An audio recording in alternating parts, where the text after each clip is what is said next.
إن عندي جيراني كنت مثلا لما هما يجيبوا مثلا كتاكيت وانا اجيب كتاكيت مثلا معاهم.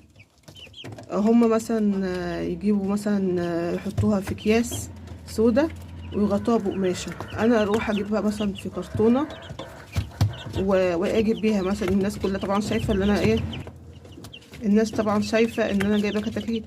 تيجي واحدة تسألني بعديها بكام يوم، تيجي تقول لي ايه ماسكة الكتكوت وهي توريهولي. طب ما انت جايه توريهولي ليه؟ ما انت خايفه من الناس وخايفه ايه ان انت توريهولي، ولا انت مثلا جايباهم واعمل فيهم ايه دلوقتي مثلا، او احط لهم ايه؟ فهي طبعا ايه، انا جايبه وهي جايبه. انا ما اشتكيتش كتكوتك عامله ايه، كتكوتي الحمد لله ما شاء الله حلوه وكويسه.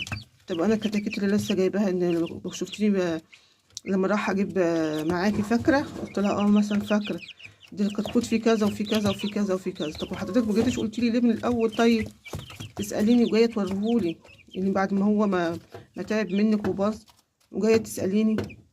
طب ما كان من الأول مثلا كنت سألتيني مثلا هي خايفة من العين. طب خايفة من العين جاية توريهولي دلوقتي؟ فطبعا ليه بقى جاية تسألني ليه؟ لأن أنا فراخي ما شاء الله، كتاكيتي ما شاء الله ما اشتكيتش منها، وحتى لو في مشكلة ولا حاجة بعرف أتعامل معاها.